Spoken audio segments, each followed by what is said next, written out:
A canine dog was sick and stopped breathing. A girl approached the dog and whispered, "Something shocking." The winter afternoon draped over the Oak Ridge Animal Shelter like a cold, grey, suffocating blanket. Claire stepped down from the battered pickup truck, her combat boots crunching on the frozen ground. She zipped her jacket higher, covering her neck, then turned to open the back door. Emma sat there, her eyes vacant, staring into nothingness. Her small hands clutching the seatbelt straps, 6 years old, but her face was far older, as if the death of her father, Captain Robert, had drained all the childhood from it. For 8 months, Emma hadn't spoken a single word. Claire knelt in front of her daughter, her voice low but firm. "We're going to find a friend today, okay?" Emma didn't answer, nor did she nod. She simply stepped out of the truck in silence, her tiny shoes leaving faint prints on the snow.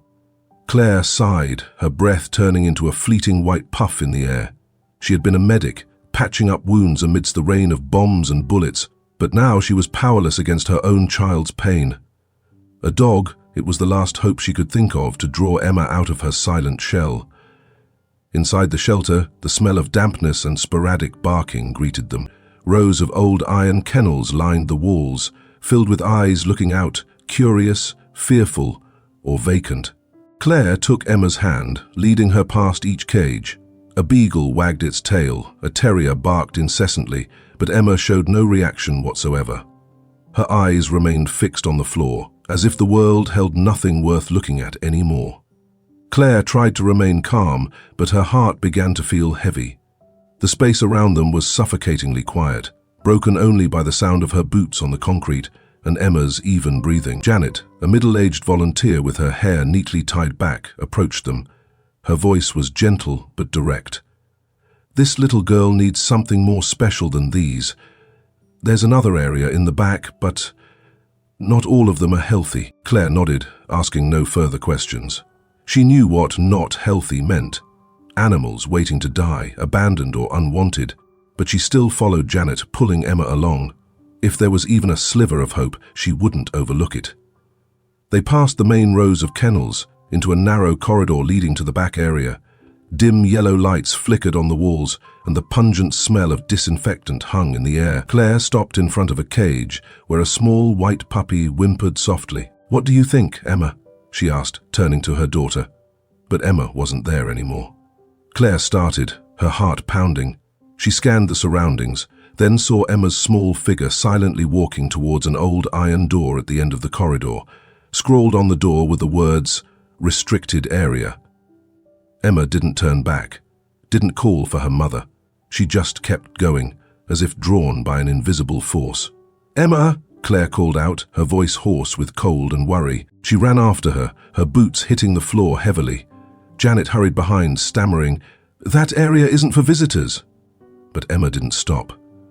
Her hand reached the door, pushing it gently. The door creaked open, revealing a small gap, enough for the darkness inside to spill out. Claire lunged forward, grabbing her daughter's shoulder and pulling her back. The restricted area door groaned as Claire pushed it open wider. It was pitch black inside, the smell of disinfectant mixed with the stench of dried blood hitting her nostrils. Emma stood still, her eyes fixed on a corner. Claire followed her gaze. A vet technician was leading a skeletal dog with dull black fur, its legs dragging with each step. In his hand was a gleaming syringe, euthanasia. The dog was tightly leashed, its eyes listless as if it had already accepted its fate. Suddenly, Emma lunged forward, shouting, "Stop! That's my daddy's dog!" Her voice was hoarse, breaking through 8 months of silence. Claire froze, her feet rooted to the spot. Emma could talk? She rushed after her, kneeling beside her daughter. Emma pointed at the dog. "Mummy, remember what Daddy described about a dog named Shadow? Look!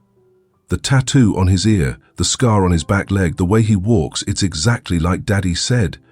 Claire looked closely. There was indeed a small military tattoo, a scar across his leg, and the way Shadow moved, slow, dignified, even in the face of death. The vet tech stared, dumbfounded, and loosened the leash. Shadow turned his head, his ears twitching slightly at the sound of Emma's voice. Claire trembled, recalling Robert's stories about his loyal service dog. Emma knelt down, hugging Shadow, pulling a crumpled drawing from her pocket. "I will be your friend. drawn in her childish handwriting 2 years ago. The shelter director, Alan Ellis, appeared, his voice condescending. "This dog is very weak. We're just trying to do what's best for him, sweetheart." Little Emma stood firm. "This is my daddy's legacy, and I'm taking him home." The director reluctantly agreed and ordered his staff to prepare the paperwork for Emma's family to take Shadow. But as he saw them out the door, a distinctly unfriendly smile stretched across Alan's lips. The pickup truck rumbled homeward through the frigid night, its headlights slicing through the thick fog. Claire gripped the steering wheel, her eyes flicking to the rearview mirror. Emma sat in the back, cradling Shadow wrapped in an old blanket, her small hands stroking his mud-caked fur. The dog lay still, his weak breaths coming in ragged intervals. Claire bit her lip, trying to remain calm. She had saved Shadow from the lethal needle, but now she wasn't sure if he would survive the night.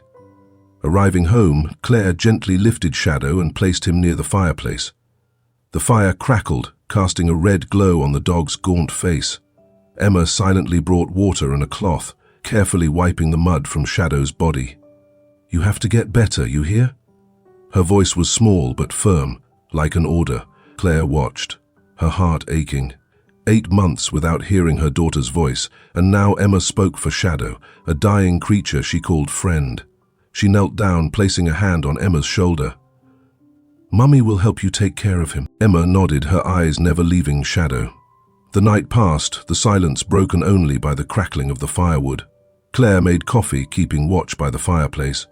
Emma lay beside Shadow, whispering fragmented sentences about her father, about the old days. Then, unexpectedly, a soft laugh echoed in the room. Emma laughed, the first time in 8 months. As Shadow gently licked her hand, Claire smiled, tears silently falling. Perhaps they were finding their way back to each other, little by little. But the joy was short-lived. In the middle of the night, Shadow suddenly convulsed. His body trembled violently, his legs paddled uncontrollably, his eyes rolled back. Emma screamed, "Mummy, what's wrong with Shadow?" Claire rushed over, her hands shaking as she checked him. Shadow's pulse was fading, white foam bubbling from his mouth. Without a moment to think, she yelled, "Emma, get your coat, now!" She scooped up Shadow and raced out to the truck. Emma followed, sobbing, clutching the blanket as if letting go meant losing the dog forever.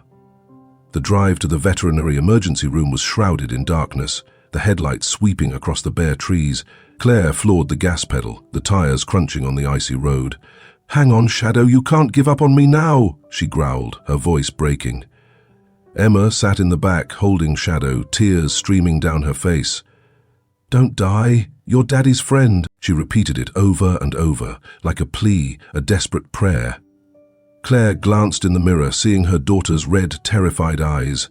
She knew that if Shadow died, Emma would retreat into silence again, this time perhaps forever. The emergency room appeared, its cold white lights glaring on the parking lot. Claire slammed on the brakes, scooped up Shadow and burst inside. "Help him, please," she yelled at the on-duty vet. Medical staff rushed over, placing Shadow on a surgical table. Machines beeped, the sound of a needle piercing skin was stark and dry. Emma stood outside the glass door, banging her fists against the wall, crying out, "Shadow, don't go!" Claire held her daughter, but her eyes were fixed on Shadow. His heartbeat slowed, each beat like a countdown. The vet turned back, shaking his head. "Severe neurological damage. I'm afraid there's nothing we can do." Claire squeezed Emma's hand, a feeling of utter helplessness rising in her throat. Shadow wasn't just a dog, he was the last thread connecting Emma to Robert, to the shattered fragments of their happy past. Suddenly, the emergency room door burst open. A disheveled woman with tangled hair stumbled in, clutching a crumpled stack of papers.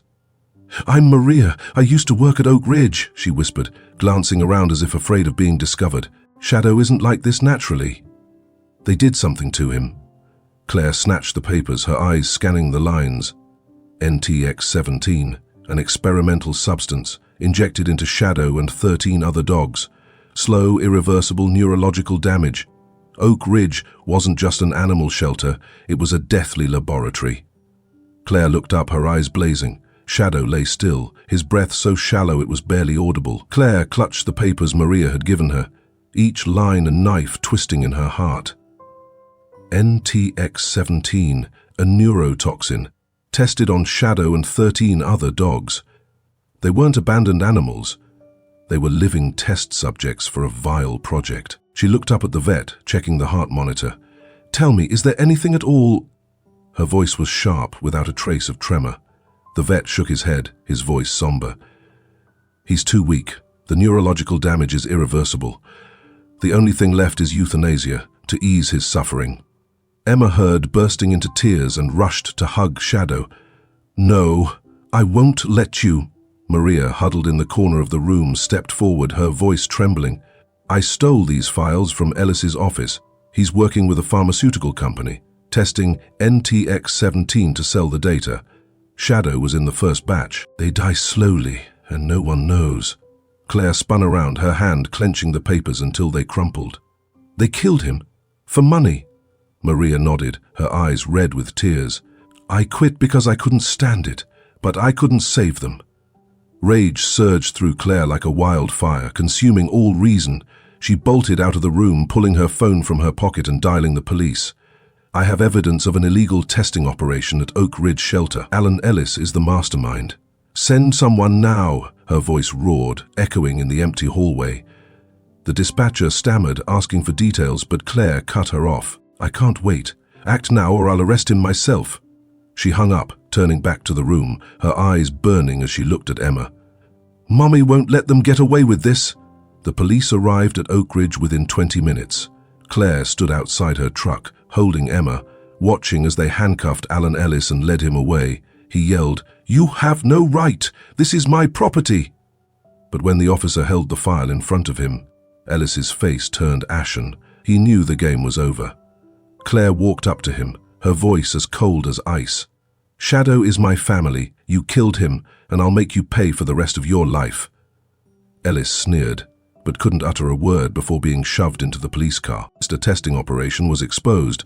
13 other dogs were found in a hidden basement, most already dead, a few barely alive. Back in the emergency room, Claire knelt beside Shadow, stroking his head. Emma sat beside her, tears streaming down her face. "Mommy, will he live?" Claire didn't answer immediately, just watched the vet prepare the final injection. "Stop," she commanded, her voice sharp as a knife. "If he has to die, let him die in our arms, not with that poison." The vet hesitated, then nodded, withdrawing the syringe. Claire held Shadow close, feeling his body grow colder. Emma leaned in, whispering, "I love you, Shadow. Daddy loves you too." Time stretched thin, each second a painful cut. Shadow's heartbeat weakened, then flatlined on the monitor. Claire clenched her hand, tears falling onto his dull black fur. Emma sobbed, but didn't wail. She just held Shadow, whispering, "Thank you for finding us." Claire looked up, out the window. Outside, the police car sirens faded into the distance, carrying justice. But in her heart, the pain still burned. Shadow had survived war, survived the testing, only to die in their arms. The truth was more brutal than any bullet she had ever seen. The recovery room was bathed in dim light, the beeping of the machines like the final fading pulse of life. Shadow lay on the table, his body still, tubes running in and out of him. Claire stood beside him, her hand gripping the edge of the table, her eyes red but unwavering. Emma sat beside her, her small hands wrapped around Shadow's leg, silent tears falling. The doctor entered, his voice heavy as a death knell. "I found the antidote for NTX-17 in the storage, but it's too late. He's in a deep coma. Less than a 5% chance of survival." Claire spun around, her voice tight with anger and desperation. "Inject it. I don't need percentages, I need him to live." The doctor sighed, shaking his head. "You don't understand. Even with the injection, he won't wake up. The damage is too severe." Claire lunged forward, grabbing his collar, her voice trembling with fury and despair. "If you won't do it, I will. Inject him now." Emma looked up, her eyes glistening. "Mommy, please." The doctor pulled away, took the syringe from the cabinet and injected it directly into Shadow's vein. The medicine flowed in, but nothing changed. The monitor remained flat, the heartbeat almost non-existent. Claire sank to her knees, burying her face in her hands. She had fought against war, against Robert's death, against Ellis, but now she was powerless. Emma climbed onto the table, lying beside Shadow, holding him tightly. Then she began to sing, her voice trembling but clear. "Sleep, little soldier, the night is near." It was the lullaby Robert used to sing every night before Emma went to sleep. Claire looked up, tears streaming down her face. She remembered every note, every word he sang as he held their daughter in the dusty military base. Suddenly, Shadow's ear twitched slightly. A faint heartbeat registered on the monitor. Claire lunged forward, shouting, "Look!" The doctor started, checking the screen. The heartbeat grew stronger, slow but definite. Emma sang louder, her hand stroking Shadow's head. "Daddy's here." The dog's eyes fluttered open, cloudy but alive. Claire squeezed Emma's hand, her heart pounding. Shadow twitched his leg, then took a deeper breath. The doctor stood frozen, muttering, "It's impossible." But it was happening. Shadow was coming back, little by little, as if pulled from the brink by Emma's singing. Claire hugged her daughter, tears falling onto the table. "You did it, Emma. You saved him." Emma smiled, the first real smile in 8 months, then whispered to Shadow, "You're my friend. Forever." The doctor turned away, wiping his eyes, saying nothing more. He knew this wasn't science. It was something stronger, something deeper. In the hours that followed, Shadow slowly regained consciousness. He was weak, but alive. Claire sat beside him, stroking his matted fur, whispering, "You're as stubborn as Robert." Emma lay beside him, continuing the lullaby, her voice growing softer as exhaustion crept in. Shadow licked her hand, a weak but meaningful gesture. Claire watched them, feeling an invisible bond connecting the three of them. Her, Emma, and Shadow. Love, memory, and her daughter's voice had done what medicine could not. The door to the room opened and a military officer stepped in, his voice low. "We've confirmed Shadow was Captain Robert's service dog. He went missing after the explosion 3 years ago." Claire nodded, not surprised. She had known from the moment Emma recognized him. The officer continued, "He will be honored, and you have the right to keep him." Claire gave a faint smile. "He doesn't need honors. He needs us." The officer nodded, then left, leaving the small family in the quiet room. Shadow opened his eyes, looking at Claire, then Emma. A soft whine escaped his throat, like a greeting. Claire stroked his head, her voice firm. "You're home now." Early spring sunlight streamed through the sparse branches, scattering across the green grass of the military cemetery. Claire walked slowly, a bouquet of white flowers in her hand, beside Emma, now a little taller, her hair neatly tied back, her bright eyes no longer shadowed. Shadow followed, his steps steadier, his black fur glossy in the sun. He was still thin, still bore the old scar, but his eyes sparkled with life. 3 months had passed since that fateful night, and each day all 3 of them had grown stronger. At home, Shadow recovered step by step. The first few days he only lay by the fireplace, breathing steadily under Emma's gentle hand. Then he started to stand, hobbling around the yard, chasing the ball Emma threw. Claire sat on the porch steps, watching them, a sense of peace settling over her. Emma had changed too. From short, hesitant sentences, she now told longer stories, about school, about her dreams, about her father. One evening, she hugged Shadow, laughing. "You're just like Daddy. You love to lie around and be lazy." Claire chuckled, the first time in years, feeling the completeness of their family return. Today, they were visiting Robert. Claire stopped before the headstone, placing the bouquet down. His name was etched deep into the stone. Captain Robert Grayson died in the line of duty. Emma knelt beside it, taking out the faded drawing, "I will be your friend," from her pocket. She placed it beside the headstone, whispering, "Daddy, Shadow's home with us now." "He's very strong." Shadow sat down, tilted his head, and unexpectedly barked once, a short, decisive sound, like reporting for his final duty. Claire smiled, tears silently falling. She knew Robert was listening somewhere above. The military had awarded Shadow a Medal of Honor, but Claire had declined the ceremony. "He doesn't need medals, he needs us," she had told the officer. Shadow was theirs, not a symbol for anyone else. Every night he lay beside Emma's bed, guarding her sleep. Every morning he walked with Claire in the woods near their home, as if he had never left those days with Robert. A gentle breeze rustled through the cemetery, carrying the scent of flowers and grass. Emma stood up, taking her mother's hand, then turned to Shadow. "Let's go home." Shadow wagged his tail and followed. Claire looked at the headstone one last time, whispering, "Don't worry, my love. I'm taking good care of them." She turned and walked away, her steps lighter than they had been in a long time. The pain was still there, but it no longer felt crushing. They had found each other, Claire, Emma, Shadow, in the space between life and death, and they had won. On the way home, Emma sang the old lullaby, her clear voice filling the peaceful air. Shadow sat in the back of the truck, his ears perked, listening intently, his eyes bright. Claire glanced in the rearview mirror, seeing her daughter's smile and Shadow's loyal gaze. She smiled back, her hand firm on the steering wheel. "We're home," she said, her voice steady, "and we're a family again." In the distance, the setting sun blazed red, painting the sky in warm hues. The journey had closed, not with loss, but with love, the thing that had healed them piece by broken piece. Shadow barked softly, as if in agreement. They had found each other, and nothing could ever tear them apart again.